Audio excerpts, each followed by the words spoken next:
Apaixonados pela palavra de Deus, sejam bem-vindos a um momento mais de palavra, de estudo bíblico. Que Deus abençoe grandemente a sua vida, abençoe a sua casa, abençoe o seu ministério. Agradecemos a companhia, agradecemos o carinho.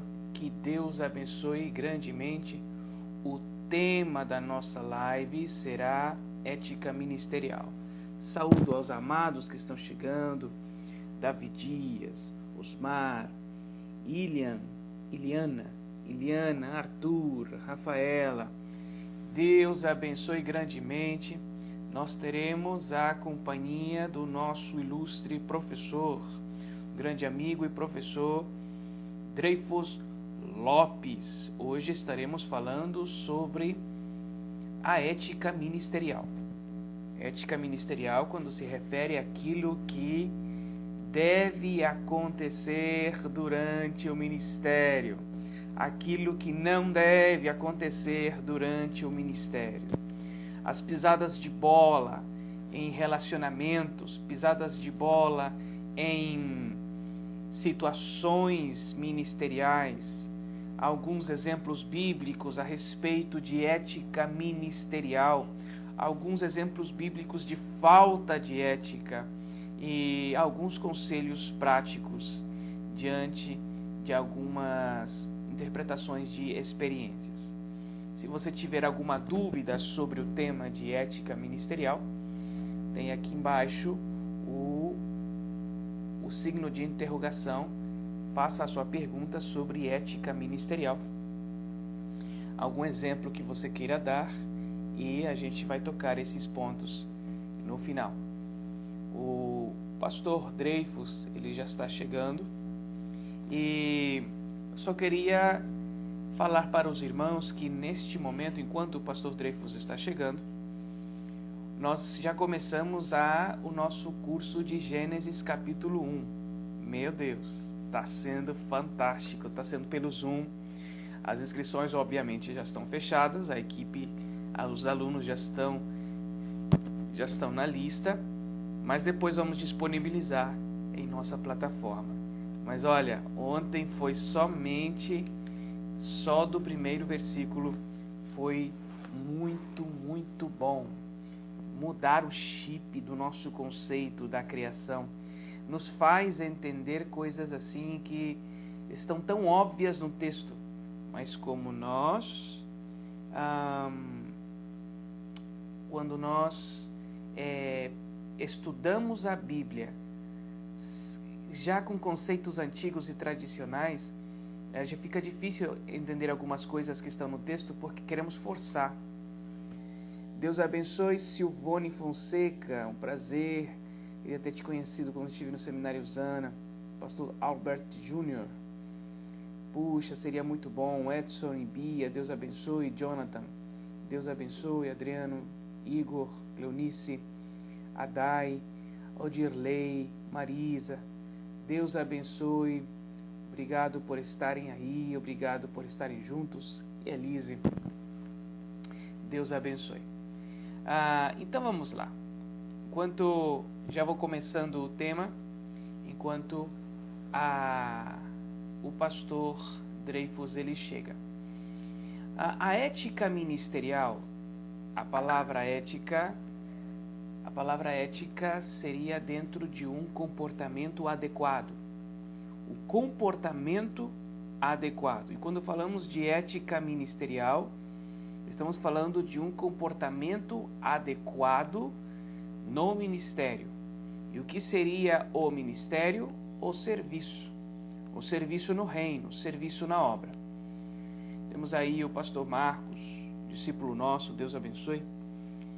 A ética, o comportamento correto, ele entra em conflito diante do seguinte problema: aquilo que você considera correto pode não ser para outras pessoas. Então nós vamos entrar em conflitos porque uns estão acostumados àquilo que é certo e outros estão acostumados a outra coisa daquilo que é certo.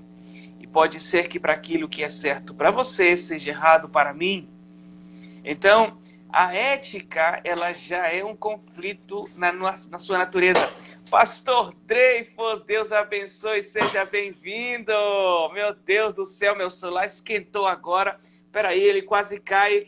Pega a unção, calma, celular, que a situação vai ficar boa agora. Meu Deus, Pai do Senhor, Pastor Alderito, tudo bom com o senhor, meu amigo? Prazer Graças a revê-lo, falar com o Deus. senhor, bênção de Deus. Prazer todo nosso. Meu Deus, pastor. O senhor está me ouvindo bem? Eu estou, o senhor está me ouvindo bem? Muito bem, graças a Deus. Então tá bom, é bênção. Temos alunos seus também aqui com a gente, que falam, o professor nosso, tal. Então, o povo te ama muito, tá? Você é muito amado.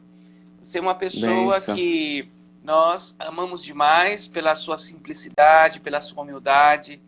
Parabenizo o seu trabalho, o seu ministério, pastor Dreyfus. Que Deus continue abençoando grandemente a sua vida.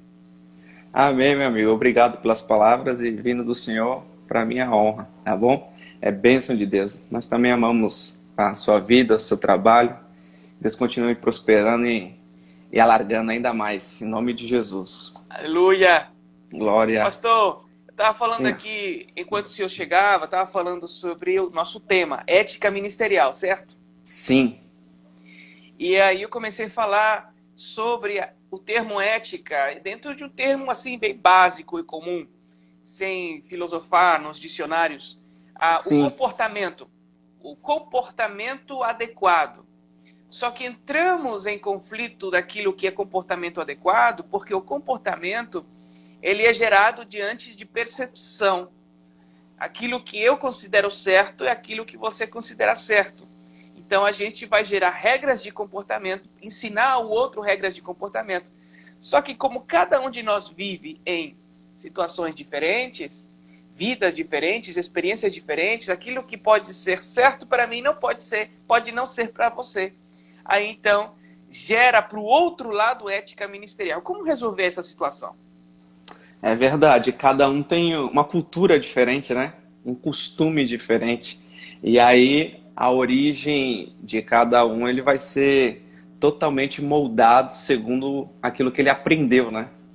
E aí gera um conflito dentro de um sistema que essa pessoa já vive, já é um hábito dela, né? Já é um costume dela.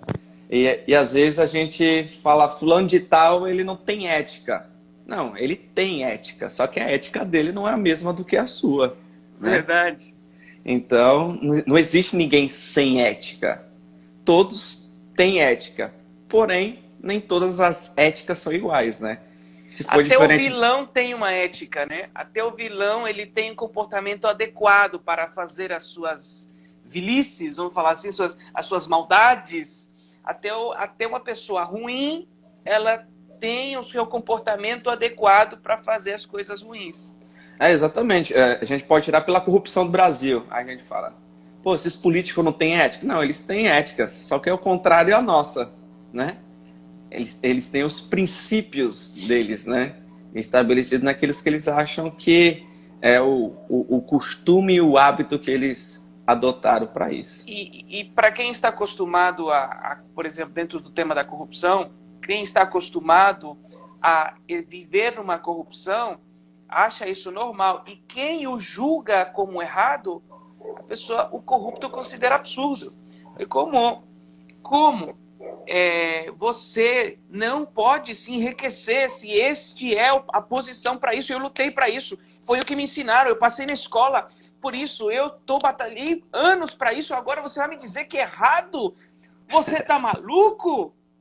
É exatamente isso. Exatamente isso. A Dai tá perguntando se podem ser polêmicos nas perguntas. Solta o verbo. Solta aí.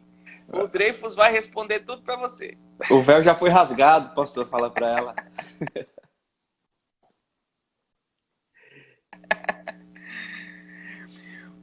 Então, eu tenho um conceito de ética, todos têm um conceito de ética. A Bíblia é uma só.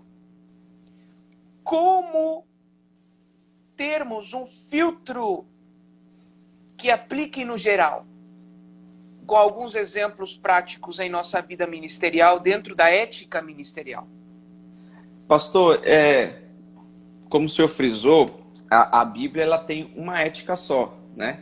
Ela é um caminho só a ser percorrido. Então a gente pode definir a ética ministerial, a ética do obreiro, em 1 Coríntios. Eu vou ler aqui, em 1 Coríntios, capítulo de número 6. É um texto que eu gosto muito e um texto que dá pra gente dar um parâmetro melhor, né? Uma definição melhor. 1 Coríntios 6, 12. Aberto aqui. O senhor pode ler pra gente, por favor? Todas as coisas me são lícitas, mas nem todas as coisas convêm. Todas as coisas me são lícitas, mas eu não me deixarei dominar por nenhuma. Então aí nós temos um princípio ético, né? Nós temos aí o posso, quero e devo. Todas as Uau. coisas, ela é lícita, mas eu devo fazer?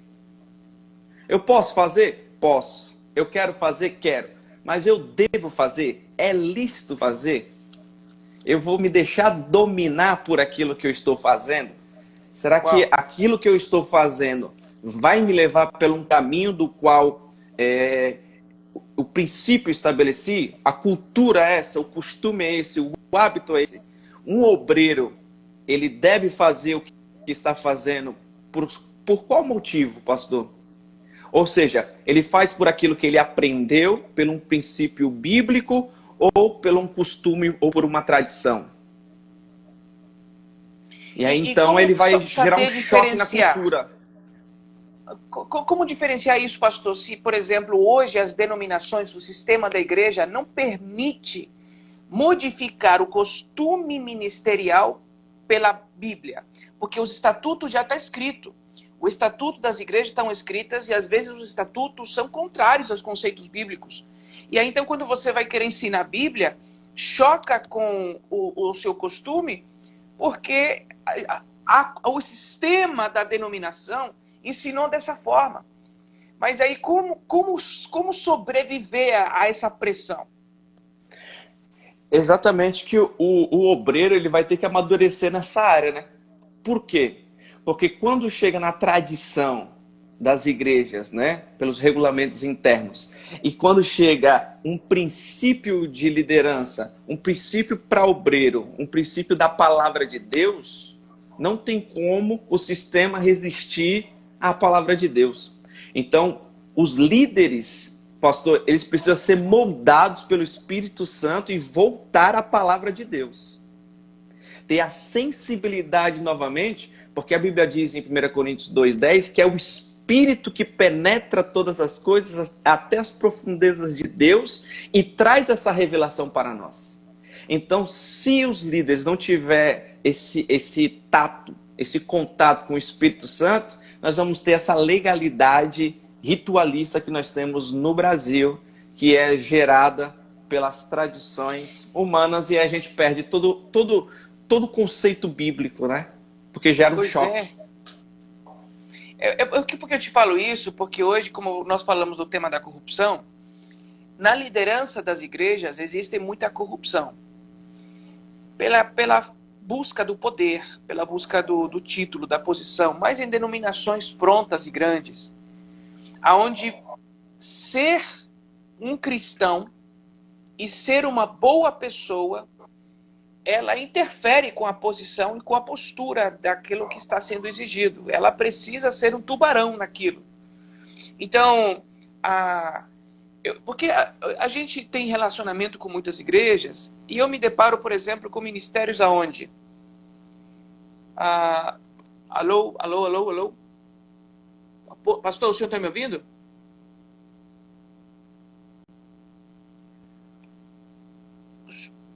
Parou o meu ou parou o seu? O senhor está me ouvindo bem? Pastor Dreyfus, estou lhe vendo, mas não estou lhe ouvindo. Não estou lhe ouvindo também, não.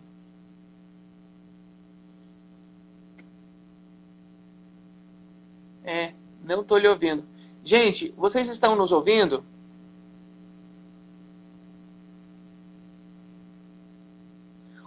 Eu tô me ouvindo bem?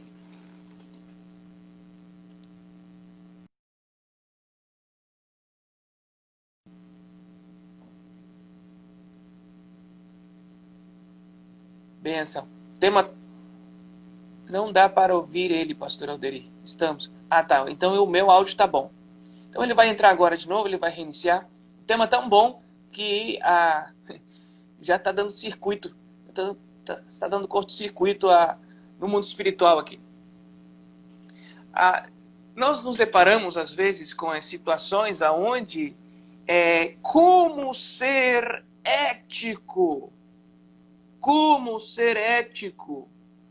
diante de uma pressão onde o ministério nos impede sermos éticos. Ah, meu Deus do céu. Esse é um desafio para todos nós. Como ser ético diante da pressão de uma liderança para sermos antiéticos. É muito difícil sermos cristãos. Já estou te ouvindo bem, pastor. Já consigo te ouvir agora já.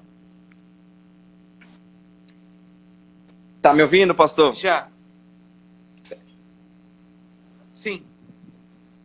Eu estava falando que, por exemplo, eu estava conhecendo algumas igrejas e uma vez eu me deparei com uma igreja onde o pastor exige certos comportamentos agressivos da liderança para irem subindo a hierarquia. Aqueles que chegavam, os novatos, os obreiros de baixo, chegavam com um coração bondoso, quando já estavam, depois de passar 1 ou 2 anos no ministério, aqueles que já tinham 1 ou 2 anos no ministério, lutando pela escadinha, estavam completamente corrompidos. E passando em cima do outro, pisando, acusando o outro, falando mal do outro, com tal de ter espaço diante disso. É complicado quando a liderança mesmo ela não nos ajuda, né, pastor?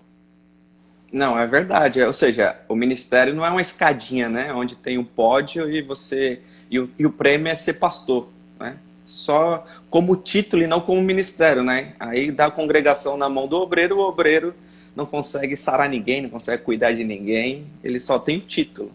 Porque o sistema de corrida pelo ministério é esse. O princípio ético é totalmente diferente bíblico, né? A carreira proposta que a Bíblia nos dá é totalmente diferente daquilo que o sistema nos dá. Então, são dois lados diferentes e há um hiato aí muito grande, né? Há um abismo profundo aí que precisa ser restaurado na doutrina, né? Verdade. Pastor, o senhor tem ministrado muito sobre esse tema, né, de ética ministerial, esses tempos, né? Sim, esses tempos eu tenho ministrado muito para obreiros. Ano passado, no final do ano passado, ministramos para homens também, obreiros. Ministério tanto para homens como para pais, esposos e pastores também, né? E qual ensinamento o senhor pode nos dar sobre isso, para a gente levar isso em nosso coração, sobre a importância da ética ministerial? Pastor, a ética ministerial, por exemplo, se o senhor estudar na ética ministerial a respeito dos discípulos de Cristo, por exemplo, né? O senhor vai ver o comportamento dos discípulos que era totalmente ao contrário. Você pegar aí, por exemplo, o apóstolo João, que é considerado o apóstolo do amor, né? Uma linguagem poética, uma linguagem melancólica, né? Quando ele vai escrever as suas epístolas, mas nem sempre João foi assim. Nem sempre João ele teve essa fala, né? Esse comportamento na sua fala, no seu temperamento, né? Nem sempre foi assim o caráter de João. Quando a gente lê, quer ver? Marcos capítulo 3, pastor? Sim. Marcos capítulo de número 3, versículo de número 17. Tá aberto. Marcos 3,17. O senhor pode ler, por favor? Tiago, filho de Zebedeu, e João, irmão de Tiago, as quais pôs o nome de Boanerges, que significa filhos do trovão. Exatamente. Aí, os pentecostais, que eu me incluo no caso dos pentecostais, assembleano, né? Eles pegam esse termo Boanerges e quer dizer que é o filho do trovão, trovoada, né? É algo pentecostal poderoso. Do manto. Só que do manto, né? Entregador de pizza, do Hamifly. E assim, e eles pegam esse termo e origina justamente em um termo pentecostal que não tem nada a ver, fazendo uma exegese do texto, não tem nada a ver uma coisa com a outra. Então João, irmão de Tiago, na igreja, a linha pentecostal acredita que eles eram pentecostais por este versículo. Que eles eram do manto desse versículo. E o significado Filho real do trovão seria o qual? Seria que ele não passava de um homem carnal. Briguento. O princípio briguento, encrenqueiro, que não deixava ninguém quieto. Aí, se o senhor puxar a palavra trovão no hebraico, é ragaz, que significa tremer, estremecer, enfurecer, tiritar, estar agitado, estar perturbado. Ou seja, nenhum trovão deixa ninguém em paz. Você já ouviu alguém falar assim, nossa, trovejou, e que paz que eu senti? Meu Deus. Até os animais se sentem mal com isso. Exatamente, todo mundo corre, né? Ninguém quer ficar perto do estrondo do trovão, né? Inclusive Israel, quando ouviu o barulho do trovão, ninguém quis subir. Falou, Moisés, sobe lá porque a gente não vai não. Eu conheço algumas pessoas que são trovão. Eu tenho certeza que agora tem pessoas julgando a gente, falando assim, vocês estão falando mal. Mas você que está julgando, você também tem amigos que são trovão. Não fala que não, porque você também tem pessoas que você não gosta de estar perto. Não vem com hipocrisia, não. Pode continuar, pastor André. João, antes do Pentecoste, era um tipo de pessoa que ninguém gostava, tanto Tiago quanto João. Por isso que Jesus, ele coloca o nome neles segundo o comportamento deles, né? Mediante a personalidade de João, né? Que era os filhos do trovão. Ó, imagine, eles eram o trovãozinho e o pai deles, Zebedeu, era uma pessoa muito insuportável, né? Então, o senhor vê que a origem da palavra muda tudo o sentido do texto, né? Mas olha Totalmente. Que interessante que você está falando. Por exemplo, nós temos então um João que era tipo aquele encrenqueiro do bullying, né? Tipo aquele menino do bullying. E de repente vemos no ministério de Cristo já um melancólico dependente emocional de Jesus. Que quer deitar com ele, quer colocar a cabeça no peito dele, quer estar perto dele, quer estar do lado dele. Refere-se a si mesmo como o discípulo amado. Ele tem a ousadia de dizer eu sou o favorito. Porque Jesus então falava com o favorito, ele se referindo a si mesmo. Então nós temos que nessa visão que João, ele achou a paternidade que ele não tinha, talvez, durante a sua vida. Porque uma pessoa briguenta é resultado psicológico de problemas emocionais. E a pessoa é agressiva com os outros porque foram agressivas com ela. Então, dentro deste uma análise simples, uma análise básica de comportamento, eu posso até dizer, João sofria tipo de alguma violência que fez ele ser violento. Mas ele, por natureza, tinha muitas feridas que, quando encontrou o amor excessivo de Jesus, achou nele a cura e a paz e se instalou lá, dizendo aqui, eu sou daqui, e saiu aquele meigo João de dentro de toda essa casca de violência. Tanto que ele insiste em escrever com romance e com amor a sua carta. Muito interessante. Você ouviu o poder transformador de Jesus, né? É o amor aplicando, o amor apagando todo o fogo. Todo fogo, toda tocha. Inclusive, o senhor lembra da passagem que eles estão no Monte Tabor? E eles vão descer no capítulo 9 de Lucas? Eles tinham acabado de ver em glória Moisés e Elias. Verdade. Quando eles descem, não aceitam eles na cidade de Samaria, uma aldeia de Samaria, ninguém aceita ele. Aí João toma a palavra, pastor, e fala, quer que nós oramos e desça fogo e consuma todos eles? É o síndrome da glória. É o síndrome de você já ter uma experiência gigantesca com Deus, você se achando, meu Deus, João é trovãozão mesmo. Trovãozão. Ou seja, ele tinha acabado de ver Elias, assumiu aquele momento da personalidade que Elias demonstrou no Antigo Testamento, matando os capitões junto com seu exército. Ele falou, quer que nós façamos o mesmo agora aqui? Vamos trovejar?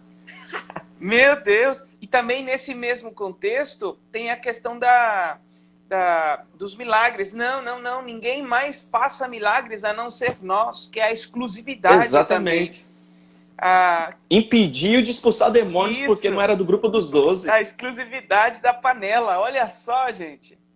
Exatamente. E outra, pastor, e quando também ele tenta passar a perna nos 10 junto com o irmão, Senhor, chamou a mãe dele, o Evangelho de Mateus fala que a mãe dele vem, né? A mãe dele vem. Só que no de Marcos fala que era ele e o irmão.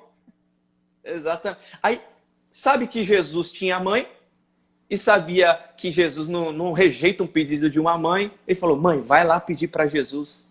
E aí Marcos fala que, como era Pedro escrevendo, né? Era Pedro escrevendo através de Marcos, ou seja, a linguagem de Pedro em Marcos. Pedro fala que não foi a mãe deles. Pedro fala que foi eles mesmo. Meu Deus. Ou seja, Marcos descreve, igual Pedro quando caminha sobre as águas. Mateus fala que ele naufragou, mas Marcos não fala, porque Marcos era discípulo de Pedro.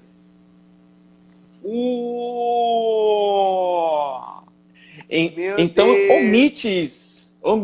E mesma coisa com João, quando ele pede para a mãe dele falar. Ou seja, ele queria sentar um à direita, o outro à esquerda, e os 10 ficaram bravos com eles, de maneira que ficaram muito perturbados. Ou seja, perturbou os 10 e tirou os 10 do sério. Agora, se eu ver João antes do Pentecoste e João depois do Pentecoste, a gente não fala da mesma pessoa, né? Não é a mesma ética ministerial, não é o mesmo comportamento de João. Dá um exemplo, pastor. Por exemplo, antes do Pentecoste, ele quer matar o povo com fogo, mas depois do Pentecoste, ele salva o paralítico na Porta Formosa junto com Pedro. Meu Deus. Né? Ele quer dividir com os 10, depois ele vem falar de unidade, estar junto, lutar contra o gnosticismo, como aconteceu nas epístolas, estar junto com eles. Ou seja, não parece que é a mesma pessoa, né? Aí o senhor pega o texto de Apocalipse, capítulo 21, os fundamentos da cidade, das pedras preciosas, tinham o nome dos 12 apóstolos. Pastor André, você tocou esse ponto, eu lembrei dele agora. Judas está no meio desses 12? Judas está nos 12. Dos fundamentos da Nova Jerusalém? Não tem como a gente saber, né? Mas assim, tem o nome dos 12 apóstolos. 12 apóstolos. Neles inclui Judas. Judas estaria lá também? O nome de Judas estaria lá? Em uma das pilares dos lugares? Eu creio que não. No caso aí seria o Matias, né? Se fosse colocar em ordem, aí seria o Matias, justamente por conta disso. Não creio que Judas estaria ali justamente pela profecia do Salmo. Por exemplo, Salmo 68 fala que o nome dele seria arriscado. Quando Pedro toma a palavra do seu bispado. Você lembra em Atos 1:18? Sim, ele justifica, a continuação. Ele justifica com os 2 textos a substituição de Judas. Exatamente. E no de Salmo 68, 69, se não fala a memória, ele pede para ser riscado o nome do inimigo. Então, outro tome o seu lugar. Exatamente. Ou seja, da mesma forma que estavam agindo na vida de Davi, foi a forma que Judas agiu na vida de Cristo. Entendi. Essas são dúvidas muito, muito fortes, né? Muita discussão hoje na igreja. Matias, Paulo. Porque se você colocar Matias, você nunca ouve falar muito de Matias mais. Você não ouve falar mais de Matias. Se é Paulo, fica injusto porque, assim como Paulo, se levantaram outros, inclusive outros apóstolos estrangeiros, não judeus também. Então, se Paulo entrou, também os outros podem entrar. Então, aí fica nessa discussão. E justamente, né? Por exemplo, Tiago morreu a fio de espada, né? O irmão de João. Mas não teve substituição para ele, né? Sim. Não teve substituição. Aí Judas morre e há substituto para Judas. Eu às vezes vejo, eu vou te falar sinceramente aqui, tá? Eu não... Tá. Assim, eu às vezes vejo que Pedro, em Atos 1, ele ainda era um camarada que não sabia muito de Bíblia, não. Exatamente, não sabia mesmo. Aí ele vai querer manter a panelinha, quando talvez nem era para se manter a panelinha, mas porque era para ir ao mundo e de fazer discípulos, e não para manter a panelinha dos 12.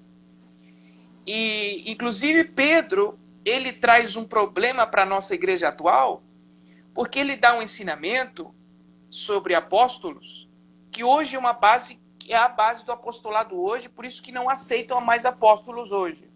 Eu, particularmente, aceito o ministério apostólico, mas não do jeito que Pedro fala, porque ele mesmo se contradiz. Ele diz assim, para ser apóstolo tem que ser testemunha de Cristo desde o seu batismo. Pedro não estava lá no batismo de Jesus. Então ele está colocando uma condição que nem ele cumpre. Exatamente. Então, como ele está colocando uma condição que nem ele mesmo cumpre, as suas palavras elas não têm validez teológica.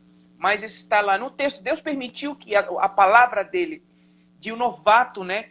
Líder novato, porque ele seria o bispo da igreja, o chefe maior, o maior entre os iguais dentro de toda a liderança. Pedro ficou com essa liderança, mas ele era novato. Jesus foi embora, ele não vai aprender ainda. O Espírito Santo, ainda que Jesus soprou o Espírito Santo neles em João 20, mas ele precisava de ter muita experiência ministerial, coisa que talvez nem os anos, às vezes, limpavam. Tanto que Paulo lançou o dedo nele e falou, você, seu hipócrita, você coloca também julgo que você nem consegue seguir. Então, Pedro, vimos que depois de Paulo ter já muitos anos no ministério, Pedro continua fazendo a mesma coisa que ele fez em Atos 1. Aí hoje você pergunta para a liderança clássica, teologia clássica, apóstolos tem hoje? Não, não tem hoje. Por quê? Porque tem que ser testemunha ocular de Cristo. Qual é a base disso? Está lá em Atos capítulo 1. Sim, está lá em Atos 1. Mas o que Pedro está ensinando não faz sentido nenhum pela inexperiência ministerial dele. Deus deixou isso ser escrito para que pudéssemos ver o Pedro sem experiência, sem teologia, sem conhecimento, e depois ver um Pedro... Estou falando muita heresia aqui, pastor? Pode me corrigir. Não, correto, está correto, até porque nem Matias estava lá, né? O único que poderia estar lá no batismo era o André, que era discípulo de João Batista, em João 1, né? Como o próprio João também, né? Poderia estar lá, como ele narra no capítulo 1. Lá, né? Que são os dois discípulos que vão na casa dele depois, né? E ficam até 4 horas da tarde. Porque estamos falando que quem soube o momento em que Jesus foi batizado, se era Jesus um dos tantos da fila do batismo, não era conhecido ainda para dizer, Jesus está indo batizar, vamos lá ver. Não, só foi depois. E o único que sabia era João Batista, porque o sinal da pomba tinha que descer sobre o Messias. Só quem sabia era ele, mais ninguém. Mais ninguém. Exatamente. E eles fundamentam uma doutrina onde tem vários textos para falar sobre isso em apenas um versículo, né? É verdade. Aí eu fiz uma lista depois dos apóstolos da Bíblia, reconhecidos como tal, apóstolos. Pessoas que nem judeus eram. Eram reconhecidos como apóstolos, nem judeus eram. Então, se quebra essa doutrina. Pastor, mas falando desse ponto de João... Pastor, eu achei 17 apóstolos. Uau, pastor. 17 apóstolos achei, com a palavra grega mesmo, apóstolo, enviado, né? Tanto Paulo como Barnabé, como Silas foi considerado apóstolo, Sim, Timóteo considerado sim. apóstolo. Então, tem muitos, né? Lucas, Marcos, que Paulo brigou com, Lucas, Marcos, brigou com exatamente. ele. Todos os que foram enviados para uma missão foram apóstolos. Exatamente. Só que hoje o modelo está corrompido, isso é claro. Isso, Sim. E o verdadeiro apóstolo está escondido dentro do missionário. exatamente. É o principal apóstolo. Pastor, então o senhor ia falar da ética de João. E aí o senhor mencionou sobre que ele era antes trovão. Então, antes trovão e agora João, o apóstolo do amor. Totalmente diferente, totalmente oposto, né? O senhor vê a transformação de Jesus Cristo, ela é excepcional dentro do comportamento do ministro, né?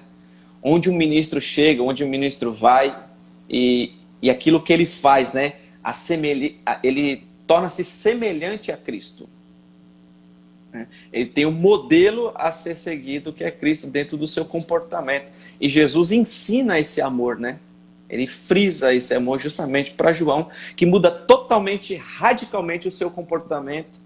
E é tremendo de se ver. Então, um conselho prático que o senhor pode nos dar é para termos cuidado em nossa ética ministerial, precisamos focar no modelo espiritual, em um modelo a ser seguido. Sim, que é Cristo, né? É Ele que consegue fazer a pessoa ser transformada de novo. Ou seja, o palingenese, né? O nascer de novo, um novo começo, uma nova origem. A semelhança do gerador, que seria Jesus. Exatamente. Ou seja, depois da cruz, não tem como João voltar mais, né? E, inclusive, ele foi o único que ficou, né? Tava Dos lá. 12, É o que foi o Jesus único que falou. ficou. Aqui está minha mãe, né? Ela fica contigo. Por favor, cuida dela. Pastor, Exatamente. uma pergunta prática hoje. Como que lidamos com essas situações? Por exemplo, hoje somos uma igreja com vários membros no corpo, certo? O membro é Certo. diferente um do outro. Ou seja, cada um de nós temos ministérios diferentes. Por termos ministérios diferentes, Deus nos programou de forma diferente. Temos inclinações, temos paixões e temos raivas diferentes. E quando temos essas raivas e paixões diferentes, que é o combustível do nosso ministério. Então, hoje temos pastores, por exemplo, que a sua raiva é ver outros pastores errando. Temos ministérios que a sua raiva é ver ovelhas sem Cristo. Outros têm a sua raiva ver a igreja sem conhecimento. Então, até onde que entra a ética ministerial para aplicar cada um seu chamado? Por exemplo, porque temos pastores se levantando contra pastores, justificando que o que estão fazendo é prezar a Bíblia e o cuidado da Bíblia, mas estão atacando diretamente a outra pessoa com nomes, com tudo e tal, estão já tentando destruir a moral da pessoa simplesmente porque são diferentes deles, os pecados são diferentes, alguma coisa assim. Então, para mim é absurdo, então eu vou me levantar contra você porque aquilo que você está fazendo é inaceitável, então destruir você. E como que funciona a ética ministerial dentro dessa situação hoje, nas brigas entre lideranças e pastores? Pastor, o que se perdeu no Brasil, dentro desse comportamento ético, foi algo que se chama princípio de autoridade. Uau! Perdeu-se muito isso, né? Por exemplo, antigamente não tínhamos essas informações todas que temos, porque a maioria desses que agridem assim as lideranças ou querem competir entre si, eles não aprenderam com os que passaram. Ou seja, a falta do discipulado, ela é tão grande no nosso meio, Uau. Que gera filhos deficientes, gera filhos rebeldes. né? E aí quebra totalmente esse princípio espiritual. Porque primeiro vem de casa, né? Antes de ele ser um cristão, ele é um filho, ele é um marido, é uma esposa. Quebrando esse elo, esse comportamento, esse lado emocional, ele vai levar para a igreja e ele acha que da mesma forma que ele age dentro da residência, dentro da casa, ele vai o comportamento na igreja. E quando ele chega na igreja, ele não consegue ver esse modelo, esse comportamento. Perde-se um pouco esse modelo, esse comportamento, porque quem está lá, como o senhor falou no começo, é a escada para chegar ao topo de um ministério do qual ele nem sabe para aquilo que ele foi chamado. E aí o que ele vai fazer? Ele vai se assemelhar-se àquela pessoa. E aquela pessoa ela não tem princípio. Por exemplo, aqui na Baixada, teve uma época que teve muitos pastores dividindo igreja. Muitos pastores. Então pegava um grupo aqui, ia para lá, um grupo aqui, ia para lá, outro grupo. E assim se dividia e se perdia totalmente. Então eu vejo da seguinte forma, a questão da ética ministerial, a questão do comportamento do obreiro, é a falta de ensino sobre o princípio de autoridade. Os antigos não tinham a informação que a gente tinha, que a gente tem hoje, melhor dizendo. E poucos têm esse conhecimento. Informação todos têm, mas o conhecimento poucos. Mas eles sabiam respeitar o outro companheiro. Eles sabiam respeitar. Você falou algo muito interessante, a liderança, que é a autoridade espiritual, o discipulado. E me vem na memória aqui, eu tenho certeza que as pessoas que já estão aqui, elas sabem, não quero que escrevam o nome de ninguém, por favor, por ética ministerial, mas eu me lembrei aqui de obreiros briguentos, pastores e líderes briguentos. Eu me coloquei para pensar em cada um deles. Quem é o líder de fulano? Não tem. Quem é o líder de fulano? Não tem, ele se acha o top. Quem é o líder de fulano? Também não tem. Falei, gente, não é verdade? Não é que é verdade? Todos esses bagunceiros, briguentos, que para ter posição na mídia, ter posição que usam a agressão, a agressividade como ferramenta de crescimento, são pessoas sem uma liderança acima deles. E uma liderança madura, tá? Uma liderança madura, porque pode até ter um líder, mas o líder é completamente passivo. O líder só é líder para dizer que é líder. Mas se fosse um líder de verdade, tivesse um líder de verdade, eu tenho certeza que o pastor, que seria um paizão, ele sentaria com fulano e de filho. Você está fazendo o quê, filho? Não, porque ele está se metendo com filho. Que isso, filho? O que você quer alcançar com isso, filho? Eu tenho certeza que se tivesse um discipulado, um paizão, colocaria ele na linha na hora. Exatamente. É princípio de paternidade, né? Alguém estabelecer, se não me falha a memória, Provérbios 24:13, questão de paternidade, diz, quer ver? Provérbios 24:13. Deixa eu ver se é isso, pastor. Questão nesse assunto. 23:13. Provérbios 23:13 e 14. Aplicando a paternidade espiritual, a ideia de um princípio de comportamento e autoridade, diz assim, Provérbios 23:13 e 14. Não retires a disciplina da criança, porque fustigando-a com vara, nem por isso morrerá. Tu fustigará com vara e livrará a sua alma do inferno. Ou seja, se tiver alguém que discipline, que cuide, que trate, que dê amor, que mostre o caminho, o comportamento dessa pessoa será totalmente diferente. Eu respeito você e você me respeita. Eu respeito o Senhor me respeita. Ou seja, um discipulado maduro, verdadeiro, onde não tem brechas entre o pai e o filho, entre o pastor e a ovelha, e o reconhecimento ele é mútuo, né? Não é diferenciado. Eu não sei um pecado seu e eu vou usar contra você. Verdade. Não, né? Que a gente vê muito sobre isso. Você imagina Jesus permitindo João orar por fogo cair do céu? Somente porque não gostou de um negócio lá? Pastor, inclusive eu vi um tempo atrás um certo pastor, um certo líder, por questão de ética, eu não vou falar o nome, Justamente alguém veio indagar ele ao vivo, na frente das pessoas, e ele bateu no peito e falou: se eu sou homem de Deus, você vai morrer tantos dias e tal. Agora, imagine esse comportamento desse líder na frente dos seus liderados, provocando a ira, ou seja, manda descer fogo do céu e vamos acabar todo mundo, sabendo que a autoridade ela está para o corpo, ela flui nos membros, mas está para o corpo. É totalmente oposta. Mas é muito vergonhoso para os liderados ver isso. Sim. Porque apesar e pior, o rapaz não morreu, né? Então não é homem de Deus. Então o voto foi aceito.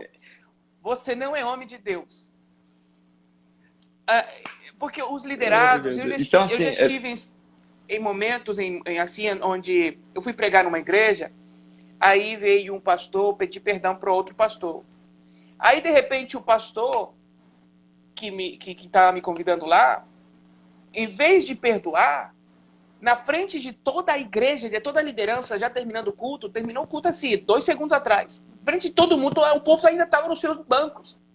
Ele começou a gritar: seu moleque, e tal, seu não sei o que, e pá, agora não quero falar contigo, seu pai. E começou a xingar ele todinho lá embaixo do altar. Eu fiquei assim, what? Aí depois a liderança dele entrou em contato conosco dizendo assim: estamos tristes com o nosso pastor. Meu Deus. Então, é complicado. É complicado porque não tem uma liderança de paternidade. Pessoas assim, eu vejo. Quem são seus pastores? Fulano de tal, mas só tem líder como enfeite. Só é enfeite o seu líder. Eu conheço, por exemplo, essas pessoas que, pegando o perfil que você está falando, de pessoas sem discipulado, elas justificam que tem discipulado diante de conselhos amigos. Fulano de tal trabalha na minha vida, me dando conselho e mentoria. Mas isso não é discipulado. Isso não é sentar aqui, fulano, senta aqui. Senta com a tua esposa, senta os dois juntos. Quero conversar com você aqui agora. Deus está me revelando isto. E não tem isso, não quer isso. Por quê? Porque no momento em que ele vai ser corrigido, ele vai ter que mudar a posição, ele vai ter que pedir perdão, ele vai ter que ser cristão novamente. E ser cristão não é compatível com a antiética ministerial. Ou eu sou ético, ou eu tenho controle da mídia. Ou eu sou ético, ou eu sou cristão, ou eu tenho o domínio da agressão, porque o reino de Deus é por violência.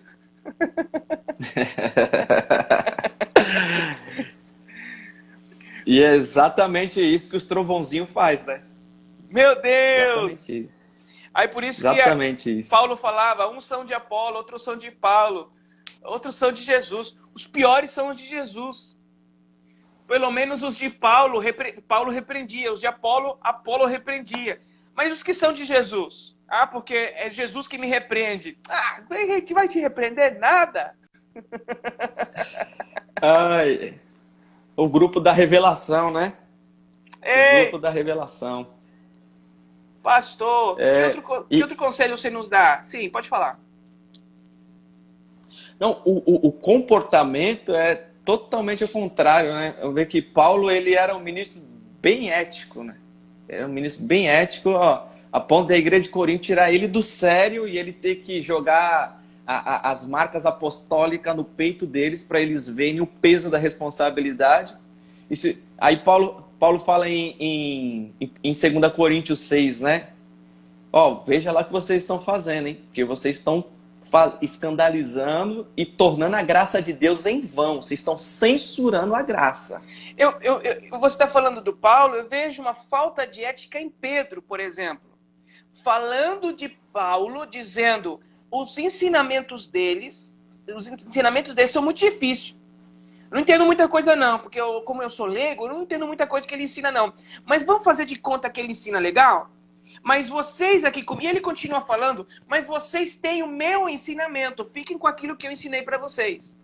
Então ele começou a falar mal do ensinamento de Paulo. Então, Paulo, ele tem que justificar em Gálatas, eu sou apóstolo, quer dizer que Pedro andava falando que ele não era apóstolo. E quem me consagrou apostolado foi Cristo. Pedro estava falando, para ser apóstolo tem que ser testemunho ocular de Cristo. Aí Paulo falando, ir ao terceiro céu serve? Porque eu já fui lá, não sei se você já foi. Então existem essas brigas que hoje existem, acontece desde lá.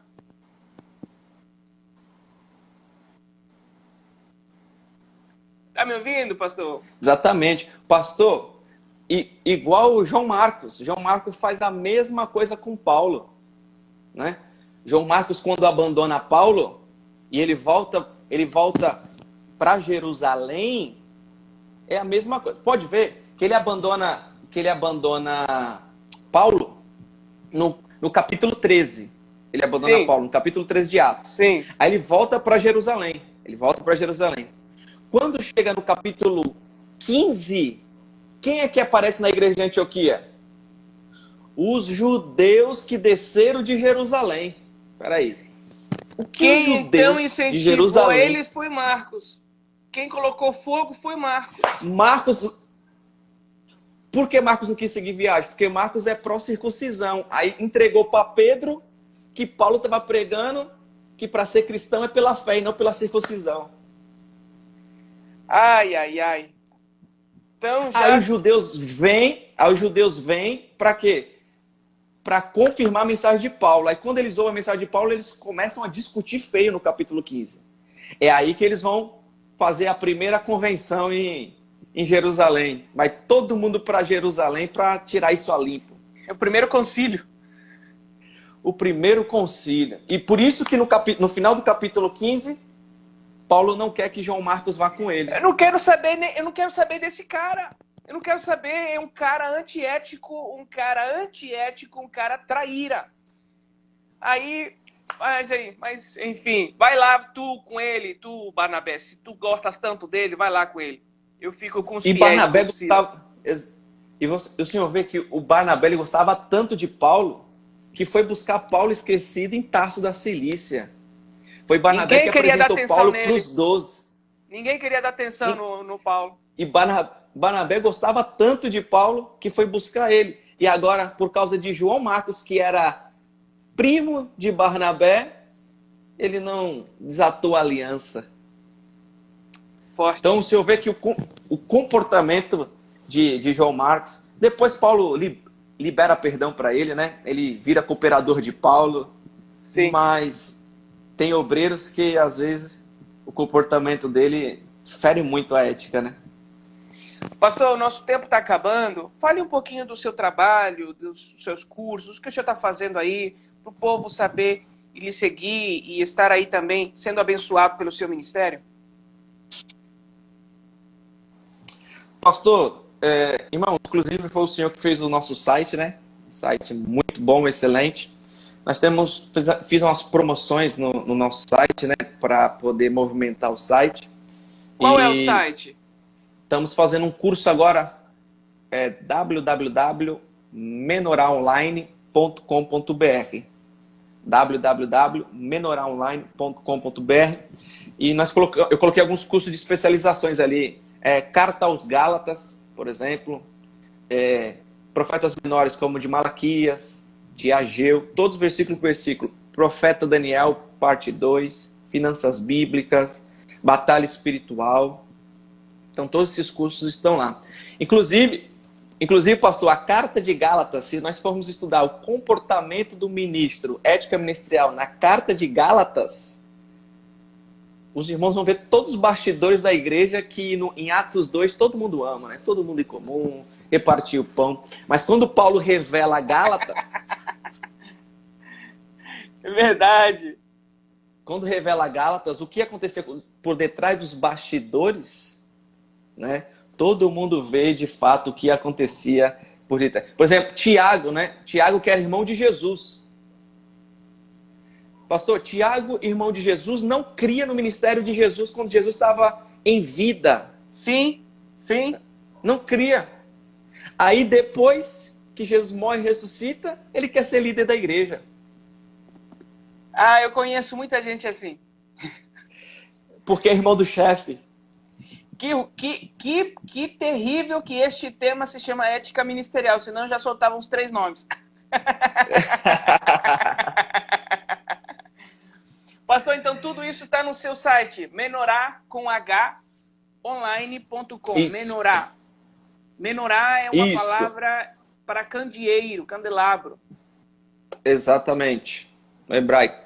E nós vamos ter o nosso curso online aí pelo aplicativo Zoom, né? Como nós não temos como fazer presencial, como a gente faz, vai ser online aí. Vamos estudar sobre as parábolas de Jesus, sobre os mistérios do reino, né? As 7 parábolas de Mateus 13. Uau! Vamos estar estudando semana que vem, do dia 16 ao dia 20. As 7 parábolas que vão falar do reino especificamente, né? Especificamente, os mistérios do reino. Jesus fala que é dado aos discípulos e não à multidão, né? Uau! Que os discípulos tinham, que a multidão não tinha. E quanto custa para entrarmos? Pastor, R$20, um preço simbólico, né? Preço simbólico para os irmãos poderem participar nesse momento de pandemia e crise aí. Aí no site tem as informações para fazer a inscrição? No site tem informação, só eles irem até na loja, e na loja eu coloquei lá o link para eles poderem estar comprando, e lá está toda a descrição, informação, o que eles vão estudar e o que eles vão estar aprendendo aí nesses 5 dias. Que dia que vai ser? Do dia 16 ao dia 20. Eu vou querer estar junto. Vamos fazer tem como a gente fazer, a gente faz. Né? Eu vou dar pelo aplicativo Zoom, tem como o senhor estar com a gente. Então vou já fazer a minha inscrição. Gente, façam sua inscrição, sigam o pastor Dreyfus. Em nome de Jesus. Um homem que eu admiro pelo seu conhecimento. Vocês já viram aí, a Bíblia está na cabeça dele. Porque fulano tá lá em tal lugar. Eu admiro essas cabeças inteligentes com Bíblia. É o pastor Dreyfus, siga o ministério dele, que Deus abençoe sua vida, Deus abençoe sua casa, seu ministério, em nome de Jesus. Pastor, o que o senhor acha depois de fazermos uma live sobre apostolado? Tiveram várias perguntas, pessoas que colocaram aí para falarmos mais sobre os apóstolos. A apóstola mulher, pastora, todos esses contextos, né, que hoje estão segurados, aprisionados numa religiosidade, mas se estudarmos eles à luz da palavra, nos textos simples e originais, eles vão ser muito libertadores, mas confrontadores nos conceitos modernos também, os conceitos neopentecostais que hoje surgiram. Pastor, muito obrigado pelo seu carinho, obrigado, pastor Dreyfus, pela sua atenção, tá bom? Eu que agradeço, meu amigo. Muito obrigado mesmo pela oportunidade. Que Deus continue abençoando, prosperando grandemente sua vida, sua família, seu ministério. Que o Senhor venha colocar as mãos, venha prosperar. Onde o Senhor pisar, planta os seus pés, o Senhor venha conquistar. E tudo que o Senhor profetizar venha a ser realizado em nome do Senhor Jesus Cristo. Tá bom? Obrigado pela oportunidade. Deus abençoe a vida dos irmãos. E eu estou à disposição do Senhor. Tá bom? Eu gosto do desafio. Já vamos marcar aqui agora. Deus apesar te que eu não posso falar muito, mas é bênção de Deus, tá bom? Quando o senhor quiser, estou à disposição, a gente fala assim, destrincha esse assunto aí poderoso.